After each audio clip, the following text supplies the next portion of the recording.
along the lines of choice, I'd like to shift gears slightly and talk about free will, about our ability to make choices at all.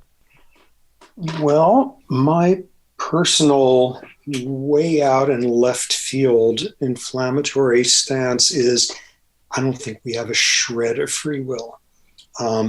Despite, 95% of philosophers, and I think probably the majority of neuroscientists saying that we have free will in at least some circumstances, I don't think there's any at all.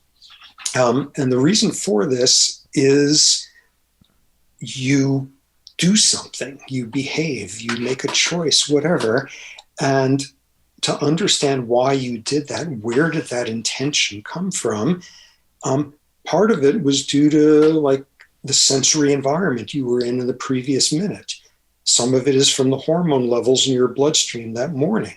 Some of it is from whether you had a wonderful or stressful last 3 months and what sort of neuroplasticity happened. Part of it is what hormone levels you were exposed to as a fetus. Part of it is what culture your ancestors came up with and thus how you were parented when you were a kid. All of those are in there, and you can't understand where behavior is coming from without incorporating all of those. And at that point, not only are there all of these relevant factors, but they're ultimately all one factor. If you're talking about what evolution has to do with your behavior, by definition, you're also talking about genetics.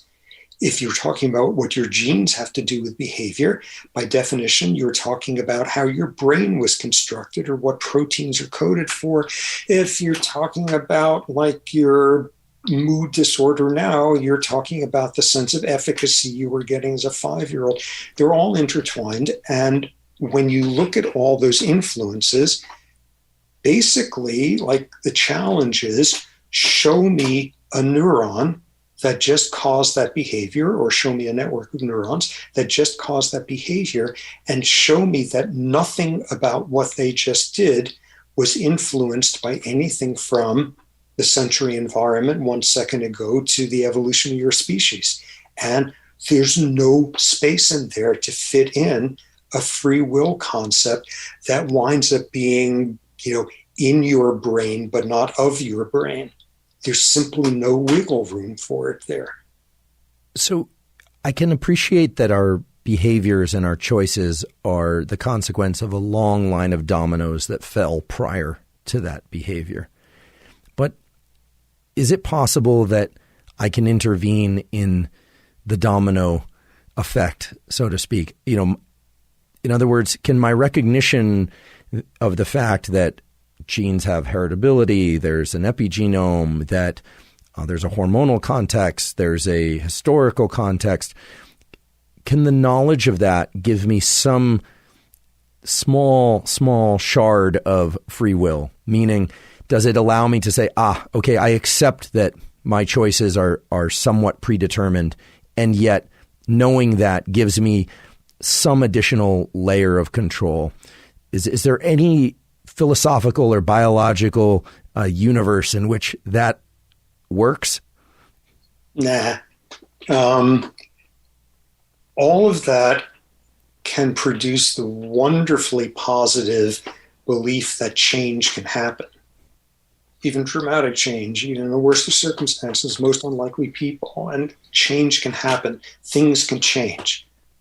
Don't be fatalistic. Don't decide because we're mechanistic biological machines that nothing can ever. Change can happen. But where people go off the rails is translating that into we can change ourselves. We don't. We can't because there's no free will. However, we can be changed by circumstance. And the point of it is, you look at an aplysia, a sea slug that has learned to retract its gill in response to a shock on its tail. You can do conditioning, Pavlovian conditioning on it, and it has learned its behavior has been changed by its environment. and you hear news about something like horrifically depressing going on in, refugees in wherever, and as a result, you feel a little bit more helpless and a less of a sense of efficacy in the world, and both of your behaviors have been changed. Okay, yeah, I guess that. But the remarkable thing is, it's the exact same neurobiology. The signal transduction pathways that were happening in that sea snail incorporate the exact same kinases and proteases and phosphatases that we do when you're having mammalian fear conditioning, or when you're it's conserved. It's the exact same thing. It's simply playing out in obviously a much, much fancier domain. And because you have learned that change is possible, despite understanding mechanistically that we can't change ourselves volitionally, but because you understand change is possible, you have just changed the ability of your brain to respond to optimistic stimuli. And you have changed the ability of your brain to now send you in the direction of being exposed to more information that will seem cheerful rather than depressing.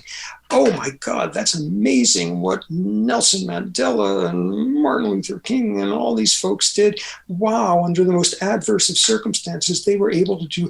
Maybe I can also. Maybe I can go read more about people like them to get even more data points of changed neurochemistry so that your responses are different now. And, you're tilted a little bit more in that direction of feeling like you can make a difference instead of it's all damn hopeless. So enormous change can happen, but the last thing that can come out of a view of we are nothing more or less than the sum of our biology and its interactions with environment is to throw up your hands and say, and thus it's no use trying to change anything. So we can acknowledge that change is extremely hard to impossible, that circumstances can change, and yet that striving to be better human beings is still a worthwhile endeavor. Do I have that correct? Absolutely. Because simply the knowledge, either from experience or making it to the end of the right neurobiology class, has taught you that change can happen within a framework of a mechanistic neurobiology. You are now more open to being made optimistic by the good news in the world around you. You are more likely to be inspired by this or that. You are more resistant to getting discouraged by bad news simply because you now understand it's possible.